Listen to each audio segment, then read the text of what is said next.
Hello and welcome to study with job YouTube channel. इस video में हम लोग देखने वाले हैं पॉलिटी जो कि रुक्मणी की तरफ से आता है। रुक्मणी का एनसीईआरटी और एससीईआरटी का पूरा निचोड़ इसमें दिया हुआ है। जो क्लास 6 से लेकर क्लास 12 तक के एनसीईआरटी का पॉलिटी के बुक का पूरा निचोड़ है। इंडिया के कोई भी एग्जाम का अगर आप प्रिपरेशन करते हैं तो उसके लिए यह बुक बहुत महत्वपूर्ण है। और लास्ट में इसमें 650 प्लस एमसीक्यू दिया हुआ है, जिसको हम लोग एक ही वीडियो में डिस्कस करने वाले हैं। हो सकता है ये एमसीक्यूज का वीडियो बहुत जल्द ही आपको देखने को मिले। ठीक है, चलिए हम यहाँ पे स्टार्ट करते हैं डायरेक्ट। और हम लोगों ने चैप्टर नंबर 5 तक कंप्लीट कर लिया है, जिसमें हम लोग चैप्टर नंबर 5 में देखे थे भारतीय संविधान की प्रस्तावना।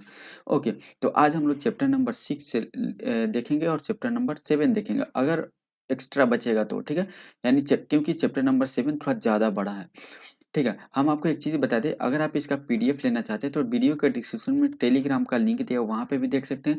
या अगर क्या कर सकते हैं, मेरा व्हाट्सअप नंबर 9955 128211 पे आप जो है व्हाट्सअप कर दीजिए। वहाँ भी हम आपको जो है वो सेंड कर देंगे। ठीक है, कोई दिक्कत नहीं है, आप कहीं भी मैसेज कीजिए, आपको सेंड कर दिया जाएगा।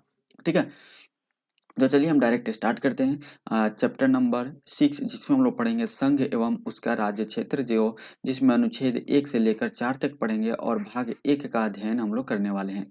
तो चलिए हम यहाँ पे स्टार्ट करते हैं। ओके, और चलिए ये है हमारा भारत का मैप, आप देख सकते हैं। और ये संपूर्ण भारत का क्षेत्र है जो हमारे संविधान के भाग 1 में निहित है। अगर देखेंगे भारतीय संविधान के भाग 1 का शीर्षक क्या है, संघ एवं उसका राज्य क्षेत्र। ठीक है, भाग 1 में अनुच्छेद 1 से 4 तक है। कितने अनुच्छेद है? 1 से लेकर 4 तक है। ठीक है, 1 2 3 4 ये सब अनुच्छेद किसके भाग 1 के अंतर्गत आता है। और सभी जो है वह भारत एवं जो भारत का क्षेत्र है उसी से संबंधित है। अनुच्छेद 1 में जो है वो संघ का नाम और राज्य क्षेत्र के बारे में डिस्कस किया गया है। अब डिटेल में देखते हैं। अनुच्छेद 1 के बारे में देखें तो अनुच्छेद 1 में निम्नलिखित बातें कही गई है, जिसमें भारत अर्थात इंडिया। ठीक है, यहाँ पे एक चीज नोटिस कीजिए, भारत अर्थात इंडिया की बात की गई है। तो यहाँ पे भारत का जो हमारे देश का दो ही नाम अनुच्छेद 1 में दिया हुआ है, एक भारत और इंडिया। तब दो अलग अलग नाम, इस दोनों का मीनिंग एक ही होगा। अभी हाल फिलहाल में जो भारत और इंडिया को लेकर काफी ज्यादा चर्चा में रहा था ये मुद्दा, लेकिन आप उस पर ध्यान नहीं दीजिए, वो बस राजनीतिक मुद्दा है, उसमें अब संविधान या भारत से लेकर कोई रिलेटेड नहीं है। लेकिन हाँ, एक चीज आप वहाँ पे ध्यान रखिएगा, एक करंट का न्यूज देख लीजिए कि एनसीईआरटी, अभी हम लोग एनसीईआरटी का बुक पढ़ रहे हैं, तो एनसीईआरटी ने क्या किया, जहां-जहां इंडिया लिखा हुआ अपने बुक में उसको चेंज कर दिया भारत से। क्या कर दिया? भारत से। आपको पता है, एक जो भारत के जितने भी पार्टी है सब मिल के एक अलायंस बनाया है, जिसका नाम ही क्या रख दिया है, इंडिया रख दिया है, जिसको लेकर थोड़ा सा राजनीतिक मुद्दा, इस पे ध्यान नहीं दीजिएगा। आप ये चीज याद रखिएगा कि अनुच्छेद 1 में भारत का नाम जो है वह भारत अर्थात इंडिया दोनों रखा गया है। ओके, चलिए नेक्स्ट सेकंड नंबर पॉइंट देख लेते हैं। बोल रहा है, राज्य और उनके राज्य क्षेत्र वे होंगे जो पहली अनुसूची में विनिर्दिष्ट होंगे। ठीक है, यानी जो पहली अनुसूची में, अब देखिए यहाँ पे क्या किया गया, यहाँ पे तो बता दिया गया कि भारत का नाम, फिर उसके बाद बताया गया कि भारत का राज्य राज्य और उनके राज्य क्षेत्र वे होंगे जो पहली अनुसूची में दिए होंगे। यानी पहली अनुसूची में जो भी राज्य का नाम दिया होगा, स्टेट का नाम दिया होगा, यूटी का नाम दिया होगा, वही उतना ही क्षेत्र क्या होगा, भारत का उतना ही क्षेत्र होगा। बाकी उसके बाद जो भी क्षेत्र होगा वो भारत के अंदर में नहीं आएगा। ठीक है, तो ये यहाँ पे दिया हुआ है। तीसरा नंबर पॉइंट दिया हुआ है, भारत के राज्य क्षेत्र में समाविष्ट होंगे, यानी राज्यों के राज्य क्षेत्र पहली अनुसूची में विनिर्दिष्ट संघ राज्य क्षेत्र और ऐसे अन्य राज्य क्षेत्र जो अर्जित किए हैं। अब यहाँ पे तीसरी जो है पॉइंट में ये बताया गया, अनुच्छेद 1 के पॉइंट नंबर 3 में ये बताया गया कि भारत के राज्य क्षेत्र में वो सभी राज्य होंगे जो भारत के राज्य के क्षेत्र हैं, वो राज्य होंगे। फिर पहली अनुसूची में जो दिया गया है संघ राज्य क्षेत्र, वो होंगे, यानी यूटी होंगे।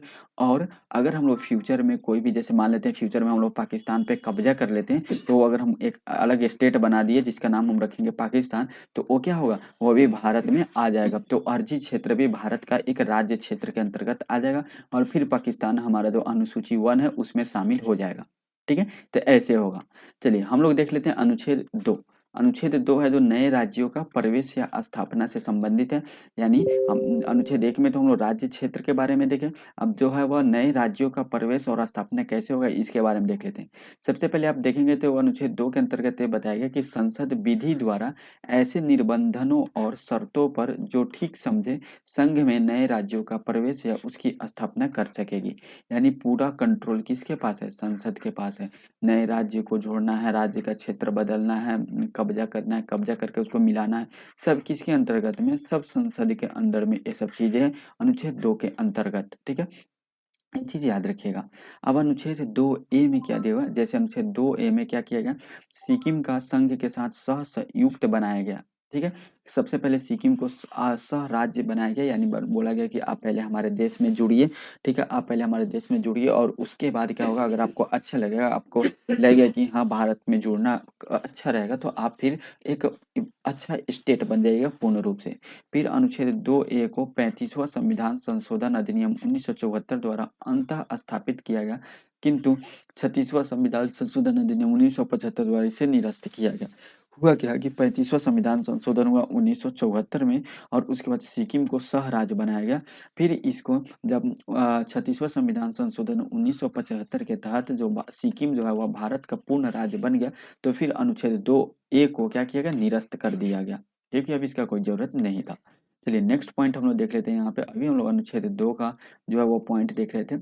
नेक्स्ट पॉइंट यहाँ पे देख लेते हैं अनुच्छेद 3 के बारे में।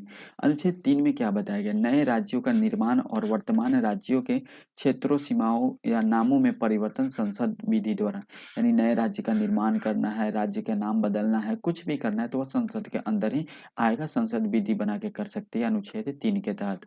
जैसे यहाँ पे देखेंगे, किसी राज्य में उसका राज्य क्षेत्र अलग करके अथवा दो या अधिक राज्यों को या राज्य के भागों को मिलाकर अथवा किसी राज्य क्षेत्र को किसी राज्य के भाग से साथ मिलाकर नए राज्य का निर्माण कर सकेगी। संसद जो है वह किसी राज्य को अलग करके ठीक है, एक अलग राज्य बना सकेगी, दो या अधिक राज्यों या राज्यों के भाग को मिला सकती है, या किसी राज्य क्षेत्र को किसी राज्य क्षेत्र के भाग से मिलाकर उसको एक अलग राज्य बना सकती है। जैसे दिल्ली जो है, एक दिल्ली पहले कितना छोटा था, फिर दिल्ली एनसीआर बनाया गया।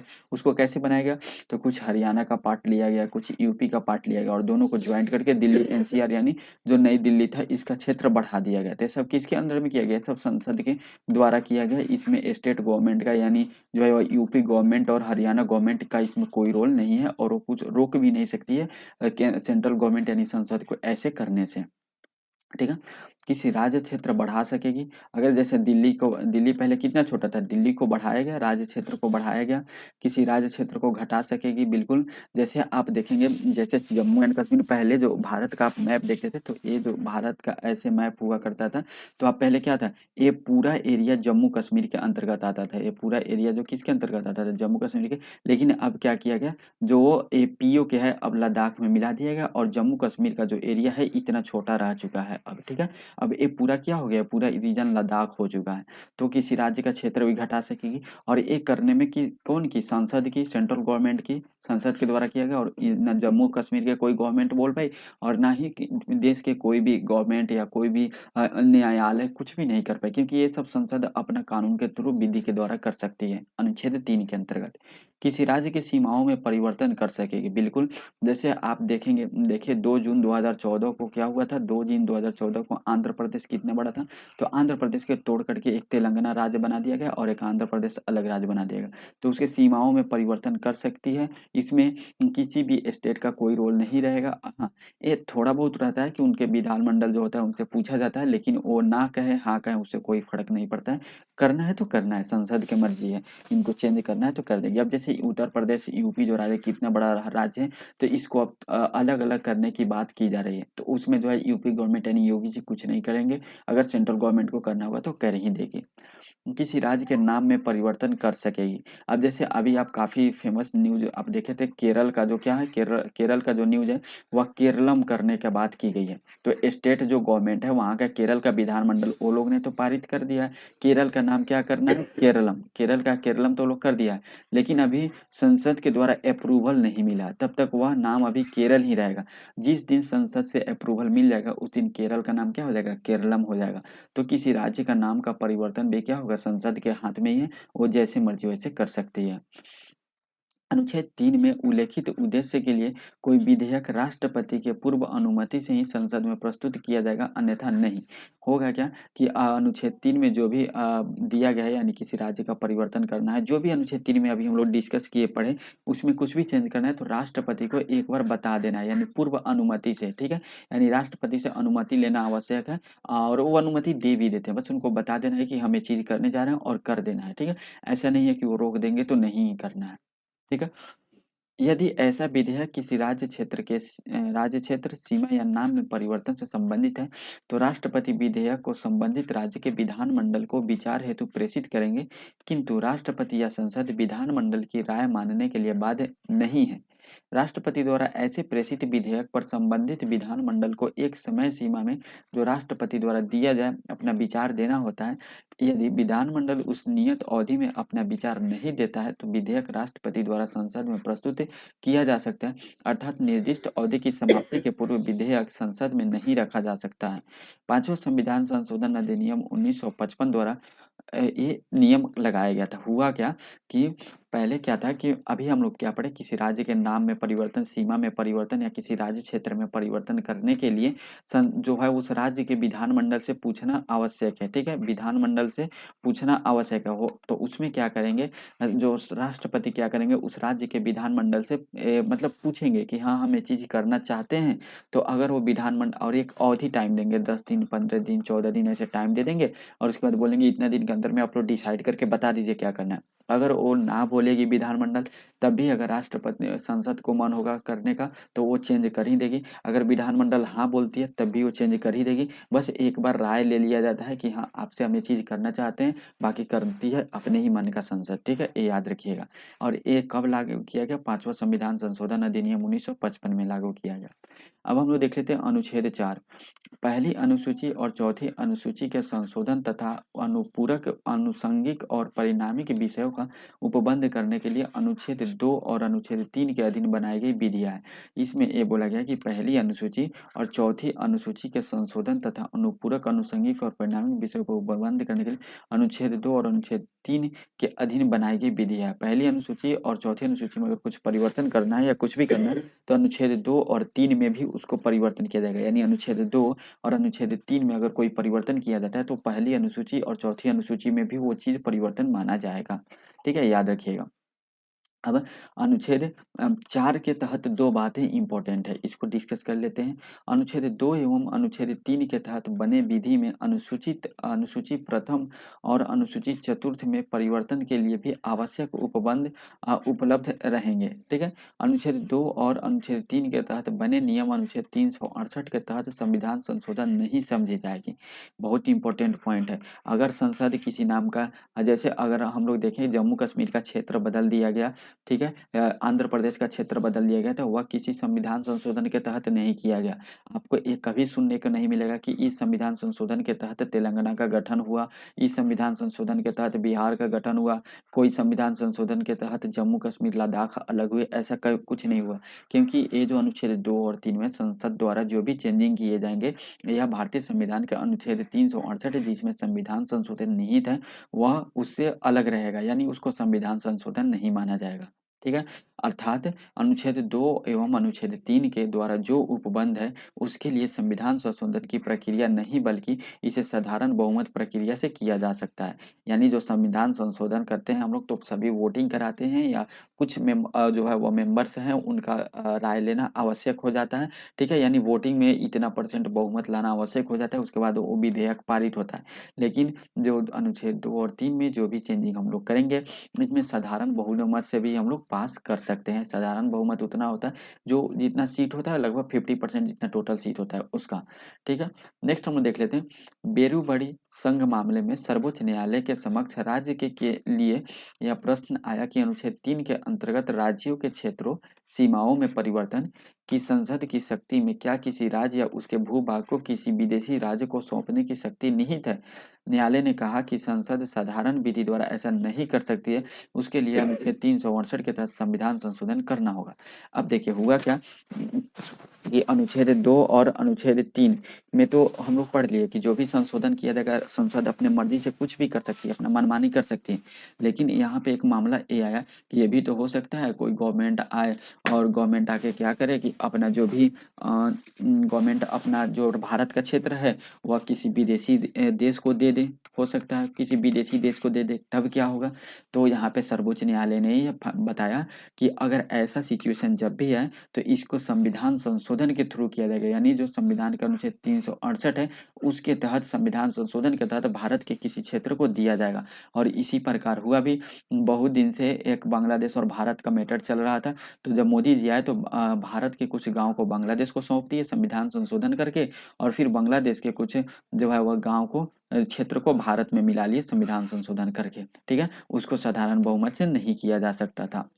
नेक्स्ट हम लोग देख लेते हैं। आजादी के तुरंत पहले अंग्रेजी शासन ने घोषणा की कि भारत पर ब्रिटिश प्रभुत्व की समाप्ति के साथ ही देशी रियासतें भी ब्रिटिश अधीनता से आजाद हो जाएंगे।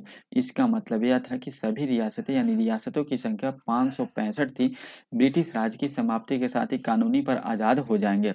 ठीक है, इसका मतलब यह हुआ कि जो 565 जो रियासत थी, ये 565 ये 565 जो रियासत थी, ये क्या हुआ, ये आज़ाद हो चुकी थी। अब इसको किसी के अंदर में नहीं थी, ना भारत सरकार के अंदर में थी, ना ही ब्रिटिश राज के अंदर में थी। ठीक है, ये किसी के अंदर में नहीं है। नेक्स्ट हम लोग देख लेते हैं। नेक्स्ट पॉइंट ये है, शांतिपूर्ण बातचीत के जरिए लगभग सभी रियासतों यानी राजवाड़े जिनकी सीमाएं आज़ाद हिंदुस्तान की नई सीमाओं से मिलती थी, 15 अगस्त 1947 से पहले ही भारतीय संघ में शामिल हो गए थे। हुआ क्या था कि शांतिपूर्ण बातचीत तरीके से जितने भी रियासत थे जिनकी सीमा आज़ाद हिंदुस्तान से मिलती थी, यानी एक क्षेत्र था जो कुछ एरिया था जिस पे अंग्रेज का पूर्ण रूप से कब्जा था, तो उस एरिया को तो अंग्रेज आज़ाद कर दिया। अब आसपास के जो भी रियासत थे जो इसे सीमा शेयर करते थे, ठीक, आसपास के जो भी रियासत थे जो इसे सीमा शेयर करते थे, लेकिन ये अंग्रेज के अंडर में नहीं थे, तो ये जैसे ही अंग्रेज इस क्षेत्र को आज़ाद किया, ये सब क्षेत्र ऑटोमेटिक राजा के अंदर में आ गया। तो हुआ क्या कि नॉर्मल बातचीत शांतिपूर्ण बातचीत करते करते ये सभी राज्य को इसमें मिला लिया गया, लेकिन कुछ राज्य नहीं हो पाए। ठीक है, ठीक है, अधिकतर रजवाड़ों के शासकों ने भारतीय संघ में अपने विलय के लिए एक सहमति पत्र पर हस्ताक्षर कर दिए थे। ठीक है, इस सहमति पत्र को इंस्ट्रूमेंट ऑफ एक्सेशन के नाम से हम लोग जानते हैं। क्या जानते हैं? इंस्ट्रूमेंट ऑफ एक्सेशन के नाम से जानते हैं। स्वतंत्रता के बाद भारत के भौगोलिक क्षेत्र में आने वाले 552 देशी रियासतों में से 548 रियासतें भारत में आसानी से शामिल हो गई थी। ठीक है, स्वतंत्रता के बाद हुआ क्या, टोटल 565 रियासत थी जिसमें से 552 रियासत भारत के क्षेत्र में आती थी। ठीक है, बाकी जो है वह बाकी के कितने बचे, 13 जो रियासत है वो पाकिस्तान के अंतर्गत आते थे। तो 552 में से 548 रियासत जो है वह आसानी से शामिल हो गई, किसमें, इंस्ट्रूमेंट ऑफ एक्सेशन के थ्रू सहमति पत्र पे हस्ताक्षर करे गए। शेष 4 रियासत जो जूनागढ़, हैदराबाद, भोपाल और जम्मू कश्मीर जो है वह भारत में विलय नहीं हो पा रही थी। इनमें वो लोग अपना अलग एक आजाद देश बनाना चाहते थे। तो फिर बाकी जो भी 4 राज्य है उसको कैसे मिलाया गया, अब उसके बारे में हम लोग डिस्कस कर लेते हैं। एक चीज याद रखिएगा, 565 रियासत में से 552 रियासत भारत में थी, जिसमें से 548 रियासत शांतिपूर्ण मिल गई। 4 रियासत को हम लोग थोड़ा सा दिक्कत से मिलाए, लेकिन मिलाए। उसके बाद क्या हुआ, जूनागढ़ को जनमत संग्रह द्वारा, हैदराबाद को पुलिस कार्रवाई द्वारा तथा जम्मू कश्मीर को विलय पत्र द्वारा भारत में मिलाया गया। जूनागढ़ को कैसे मिलाया गया, जनमत संग्रह के द्वारा मिलाया गया। हैदराबाद को कैसे मिलाया गया, पुलिस कार्रवाई के द्वारा मिलाया गया। और जम्मू कश्मीर को कैसे मिलाया गया, विलय पत्र के द्वारा करके मिला लिया गया। ठीक है, अब नेक्स्ट हम लोग देख लेते हैं, यहाँ पे थोड़ा सा इधर कर लेते हैं कैसे मिलाएगा।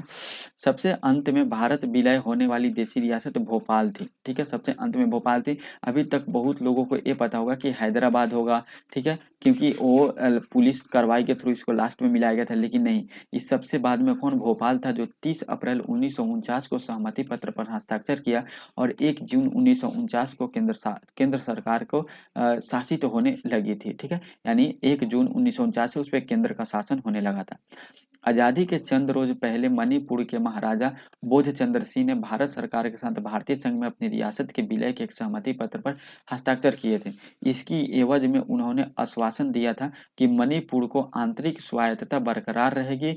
जनमत के दबाव में महाराजा ने 1948 के जून में चुनाव करवाया और इस चुनाव के फलस्वरूप परिणाम की रियासत में संवैधानिक राजतंत्र कायम हुआ और मणिपुर भारत का पहला भाग है जहां सार्वभौमिक वयस्क मताधिकार के सिद्धांत सिद्धांत को अपनाकर चुनाव हुआ था। अब देखिए एक मैटर क्या है, हुआ क्या कि जितने भी राज्य इसमें शामिल हो रहे थे भारत में, जितने भी सहमति पत्र पे हो रहे थे वो सब राज्य का, क्योंकि अलग अलग रियासत थी, 552 रियासत थी, ये टोटल 552 रियासत का अपना एक कल्चर था, अपना एक धर्म था, अपना एक व्यवहार था, सब चीज अपना एक अलग अलग था। ठीक है, तो ये 552 रियासत को एक साथ मिला के एक कल्चर एक बनाना तो बहुत मुश्किल था।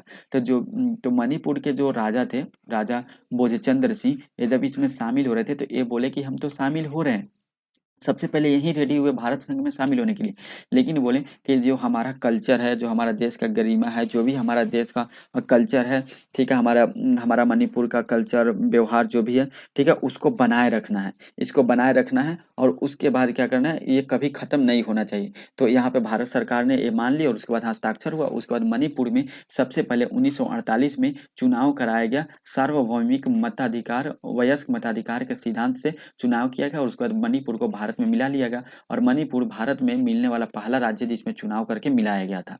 ठीक है, उसके बाद हुआ क्या कि जम्मू कश्मीर का भारत संघ में विलय 26 अक्टूबर 1947 को हुआ था। उस समय जम्मू कश्मीर के शासक महाराजा हरि सिंह थे। उस समय जम्मू कश्मीर के शासक कौन थे? महाराजा हरि सिंह थे। ठीक है, जम्मू कश्मीर के शासक। और कब मिलाया गया? 1947 में, 26 अक्टूबर 1947 को विलय करके मिलाया गया। ठीक है, तो अब आप पूछेंगे तो यहाँ पे पहले जम्मू कश्मीर कैसे होगा, तो देखिए पहले मणिपुर कैसे हो गया, तो 1948 में मणिपुर को वयस्क मताधिकार के आधार पर मिलाया गया, लेकिन इनको कैसे मिलाया गया? इनको विलय करके, यानी विलय पत्र पे हस्ताक्षर करके इनको मिलाया गया था, इसलिए जो है वह मणिपुर पहला राज्य हो जाएगा। जूनागढ़ भारत संघ में का विलय 20 फरवरी 1948 को हुआ। उस समय जूनागढ़ के शासक मोहम्मद महाबत खान तृतीय था। कौन था? मोहम्मद महाबत खान तृतीय था। 1948 में जूनागढ़ को मिलाया गया जनमत संग्रह से। हैदराबाद का भारत संघ में विलय 17 सितंबर 1948 को हुआ था। उस समय हैदराबाद के शासक सातवां निजाम मीर उस्मान अली खान थे। कौन थे? मीर उस्मान अली खान थे। और यह 1948 में इसको विलय किया गया पुलिस कार्रवाई के थ्रू। अब क्या हुआ?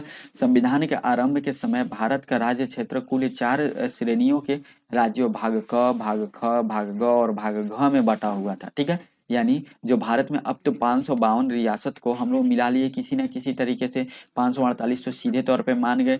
ठीक है, उसके बाद 4 ये मतलब थोड़ा सा दिक्कत कर रहे थे, उनको भी हम लोग मिला लिए। उसके बाद सभी राज्यों को ना, क्योंकि सभी राज्य का क्षेत्र अलग था, कहीं बहुत ज्यादा पहाड़ी क्षेत्र थे, कहीं बहुत ज्यादा मैदानी क्षेत्र था, कहीं बहुत ज्यादा समुद्री क्षेत्र में हुए थे। तो हुआ क्या कि सभी राज्यों पे शासन चलाने के लिए थोड़ा सा कंट्रोल उसको बांटना जरूरी था। तो सभी राज्यों को ABCD हिंदी में क ख ग घ में बांट दिया गया। भाग क में 9, भाग ख में 9, भाग ग में 10 और भाग घ में एक राज्य को रखा गया था। भाग ए में 9 राज्य को, बी में 9 राज्य को, सी में 10 राज्य को और डी में एक राज्य को रखा गया था। ठीक है, बिहार राज्य जो था वह भाग क श्रेणी में था। किस में था? भाग क श्रेणी में बिहार राज्य था, ये याद रखिएगा, इंपॉर्टेंट पॉइंट है।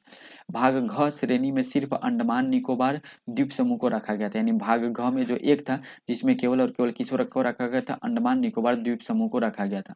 जून 1948 ईस्वी में भारत सरकार द्वारा SK धर की अध्यक्षता में एक भाषाई प्रांतीय आयोग का गठन किया गया था। किसमें? 1948 में, जून 1948 में एक SK धर की अध्यक्षता में भाषाई प्रांतीय आयोग का गठन किया गया। इस धर आयोग के नाम से जाना गया। धर आयोग को यह कार्य दिया गया कि भाषा के आधार पर राज्यों का पुनर्गठन पर विचार करना था। दिसंबर 1948 ईस्वी में धर आयोग ने अपनी रिपोर्ट भारत सरकार को प्रस्तुत कर दी थी। कब? दिसंबर 1948 में वह धर आयोग ने अपनी रिपोर्ट किसको? भारत सरकार को प्रस्तुत की। धर आयोग ने अपनी रिपोर्ट में राज्यों के पुनर्गठन का आधार भाषा को न रखकर प्रशासनिक सुविधा रखने की अनुशंसा की थी। ठीक है, धर आयोग ने अपनी रिपोर्ट में राज्यों के पुनर्गठन का आधार भाषा को न रखकर प्रशासनिक सुविधा को रखने की अनुशंसा की थी। धर रिपोर्ट के बाद भाषा का आधार पर राज्यों के पुनर्गठन की मांग और बढ़ गई। ठीक है, धर रिपोर्ट के बाद भारत के आधार पर राज्यों के पुनर्गठन की मांग और बढ़ गई। धर रिपोर्ट आने के बाद कांग्रेस पार्टी द्वारा भारत के आधार पर राज्यों के पुनर्गठन के सवाल पर विचार करने के लिए एक समिति का गठन किया गया। इस समिति ने 3 व्यक्ति जवाहरलाल नेहरू, वल्लभ भाई पटेल तथा पटाभी सीतारामैया थे। इस समिति को जेवीपी समिति के नाम से जानते थे। जेवीपी समिति में कौन कौन थे? जवाहरलाल नेहरू, वल्लभ भाई पटेल और पट्टाभी सीतारमैया थे। जेवीपी समिति ने अप्रैल 1949 में अपनी रिपोर्ट जारी की थी। जेवीपी समिति ने भी भाषा के आधार पर राज्यों के पुनर्गठन को नकार दिया। धर आयोग एवं जेवीपी समिति के रिपोर्ट के बाद मद्रास प्रांत के तेलुगु भाषी क्षेत्र में तेलुगु भाषा के आधार पर अलग राज्य बनाने का आंदोलन जोर पकड़ा था। ठीक है, अब हुआ क्या, जेवीपी समिति ने अपना रिपोर्ट दिया, इसमें ये बताया कि जो है वह भारत में के भाषा के आधार पर राज्यों का पुनर्गठन नहीं होगा, ये नकार दिया। फिर धर आयोग में जेवीपी समिति के रिपोर्ट के बाद मद्रास प्रांत में क्या हुआ, तेलुगु भाषी क्षेत्र में तेलुगु भाषा के आधार पर अलग राज्य बनाने का आंदोलन जो है वह जारी कर दिया गया। यानी जो तेलुगु भाषा बोलने वाले हैं उनके लिए अलग राज्य बनेगा, ये यहाँ पे बताया गया। फिर क्या हुआ, तेलुगु भाषा के आधार पर एक पृथक राज्य बनाने की मांग को लेकर कांग्रेस के एक गांधीवादी नेता पोट्टी श्रीरामुलु अनिश्चित काल भूख हड़ताल पर बैठ गए और 56 दिनों के भूख हड़ताल के बाद उनकी मृत्यु हो गई। याद रखिएगा, पोट्टी श्रीरामुलु की मृत्यु कितने दिन के, 56 दिन के भूख हड़ताल पे हो गई। और ये किस लिए भूख हड़ताल पे बैठे थे, तो यह किस लिए, तो यह तेलुगु भाषी के लिए एक अलग राज्य बनाना चाहते थे, इसके लिए भूख हड़ताल पे बैठे थे।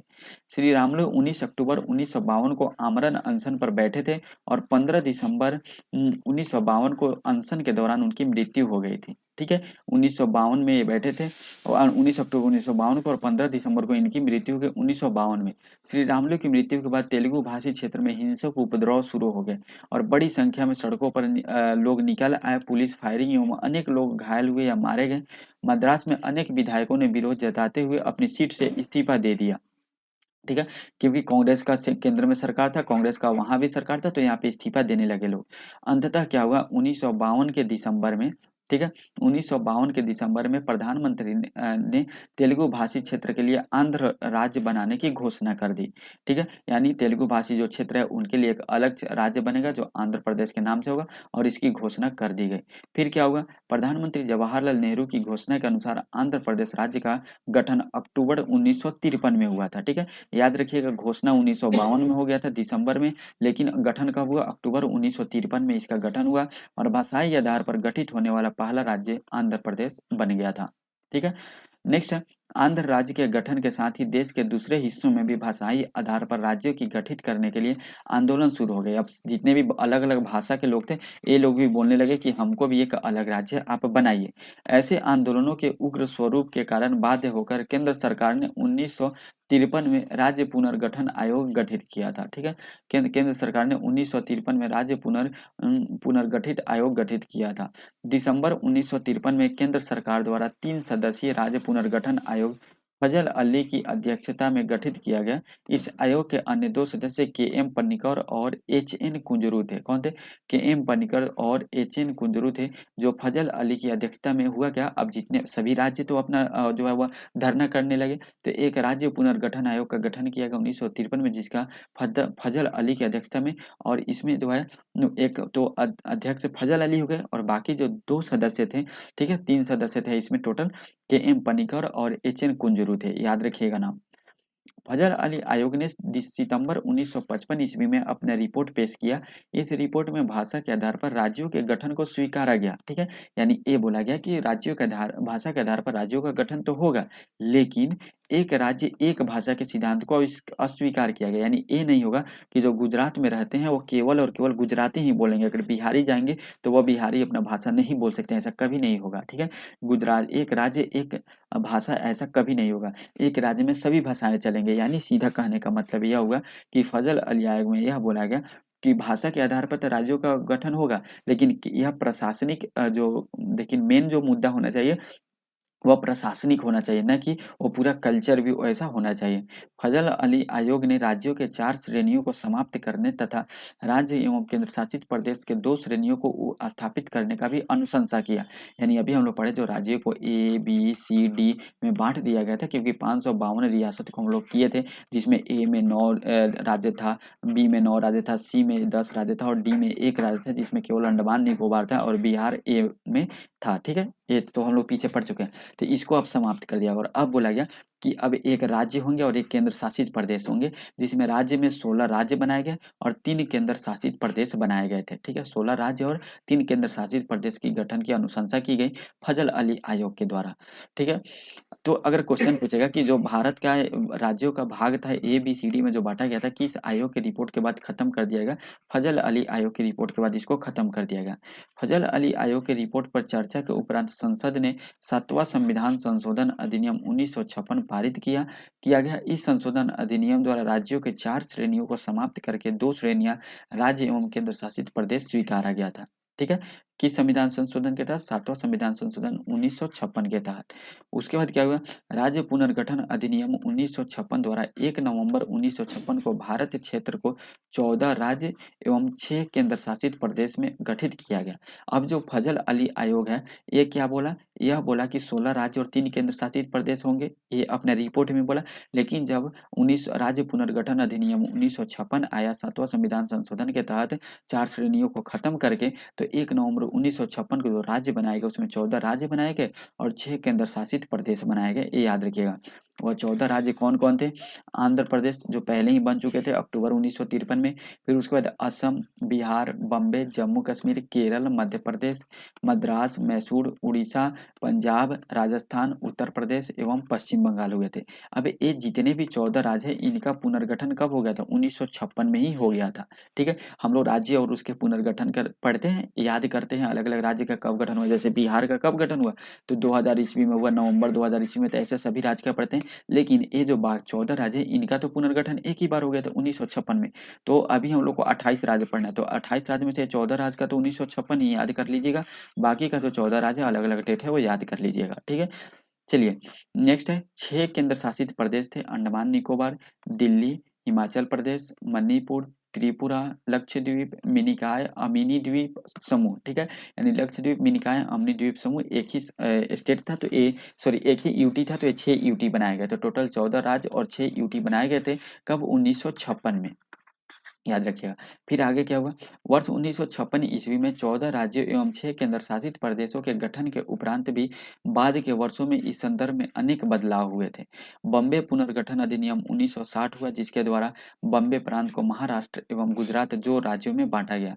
ठीक है, और गुजरात जो है वो 15वां राज्य बन गया। क्योंकि आप यहाँ पे देखेंगे तो यहाँ राज्य में आप देखेंगे तो बॉम्बे आपको देखने को यहाँ मिलेगा।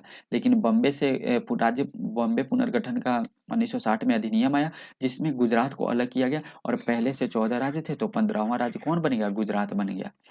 वर्ष 1954 ईस्वी द्वारा दादरा एवं नगर हवेली क्षेत्र पर पुर्तगालियों का शासन रहा। 1954 ईस्वी से 1961 ईस्वी तक इस क्षेत्र पर वहां लोगों द्वारा चुने गए प्रशासक द्वारा शासन का संचालन किया गया।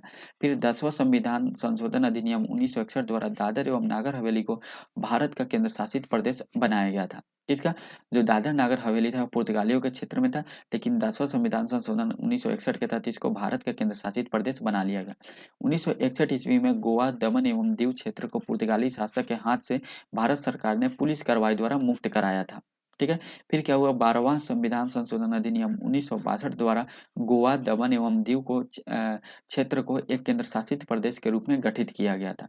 गोवा, दमन एवं दीव पुनर्गठन अधिनियम 1987 द्वारा गोवा को राज्य का दर्जा दिया गया, जबकि दमन एवं दीव को एक केंद्र शासित प्रदेश के रूप में रखा गया था। ठीक है, क्या किया गया? गोवा एवं दमन एवं दीव के अधिनियम 1987 के द्वारा गोवा राज्य को दर्जा दे दिया गया, लेकिन जो दमन और दीव है इसको केंद्र शासित प्रदेश ही बना के रखा गया था। फिर उसके बाद क्या हुआ? वर्ष 1954 ईस्वी में फ्रांस सरकार ने भारत के अपने पांडिचेरी क्षेत्र, जो पांडिचेरी, कराईकल, माहे और यमन है। ठीक है, पांडिचेरी के अंदर 4 क्षेत्र आते हैं। ये एग्जाम में क्वेश्चन आता है, पांडिचेरी के अंदर कितने क्षेत्र आते हैं? 4 क्षेत्र आते हैं।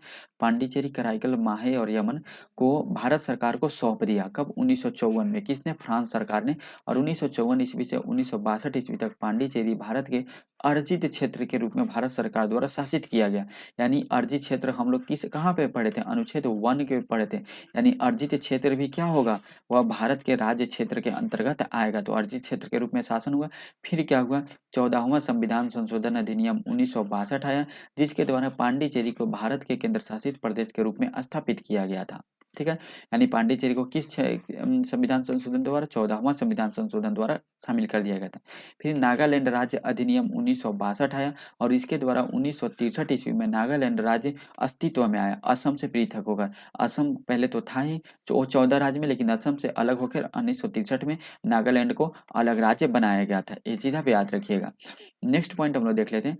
नागालैंड भारत का 16वां राज्य बन गया था। नागालैंड भारत का 16वां राज्य, यानी 14 राज्य पहले से थे, 15वां राज्य गुजरात बन गया, 16वां राज्य नागालैंड बन गया था। 1960 में ये बना था, 1963 में ये बना था। कब आया था नागालैंड अधिनियम, आप यहाँ पे देख सकते हैं।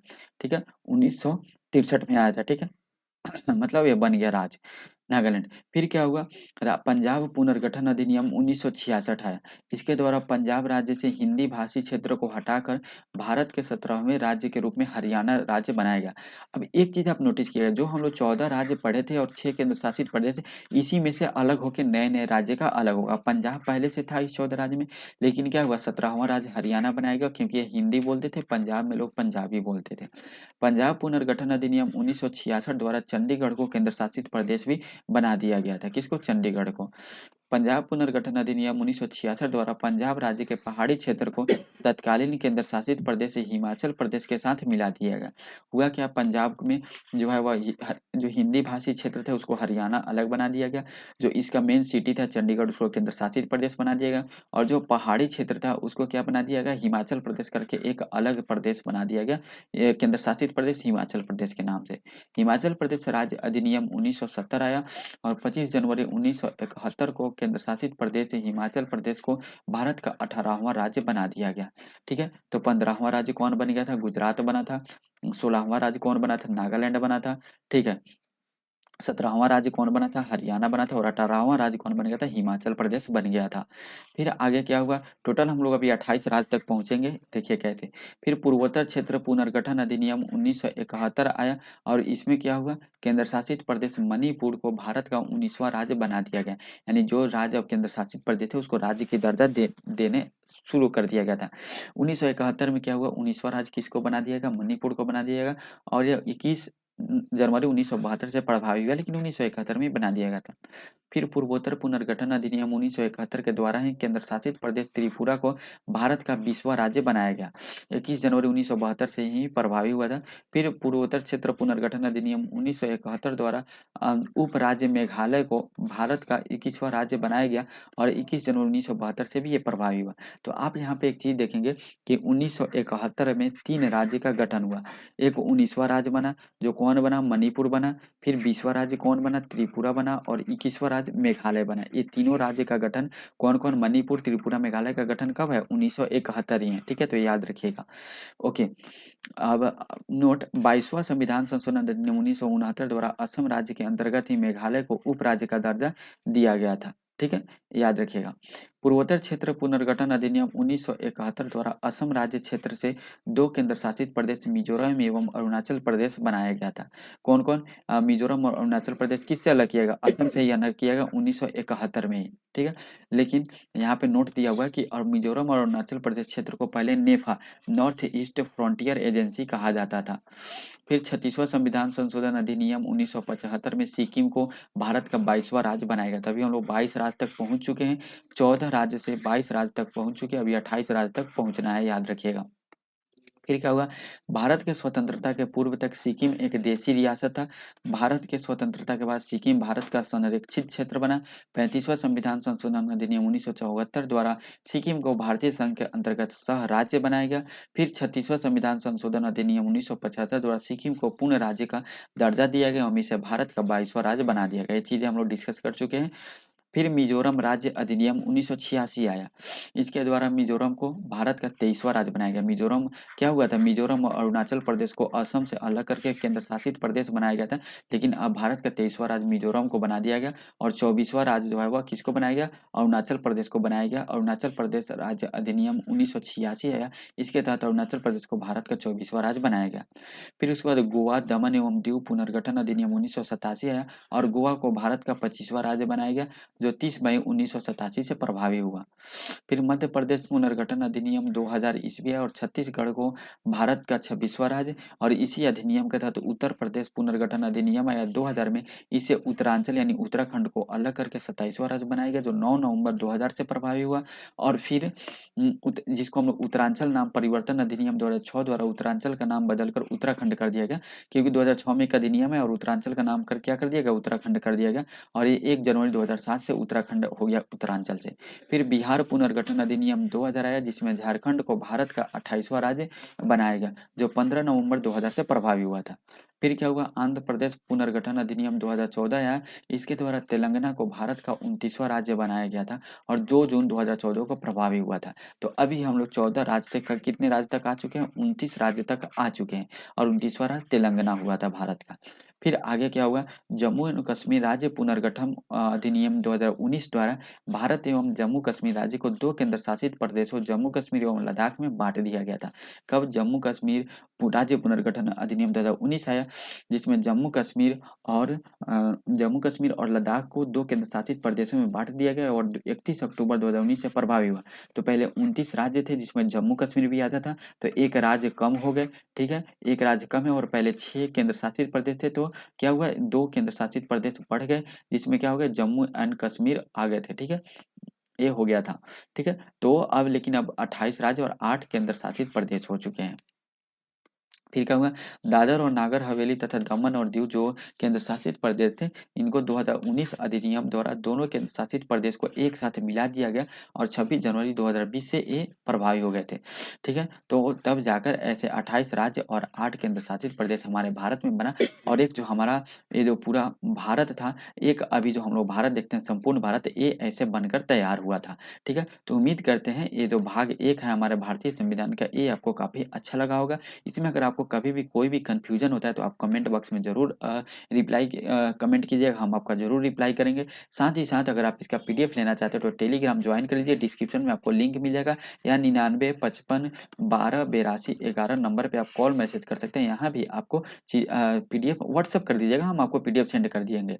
और नेक्स्ट जो हम लोग चैप्टर देखने वाले हैं वह चैप्टर नंबर 7 देखेंगे, जिसमें हम लोग नागरिकता के बारे में देखेंगे। नागरिकता टॉपिक थोड़ा बड़ा टॉपिक है, ये भी बहुत बड़ा टॉपिक था, लेकिन नागरिकता इससे भी बड़ा टॉपिक है। इसको एक ही वीडियो में हम लोग अच्छी तरीके से देखेंगे, जिसमें अनुच्छेद 5 से 11 तक डिस्कस करेंगे और आपके एग्जाम के में जो भी क्वेश्चन आएगा उसको सॉल्व करने का कोशिश करेंगे। और मिलते हैं नेक्स्ट वीडियो में। आपको वीडियो कैसा लगा कमेंट करके जरूर बताइएगा।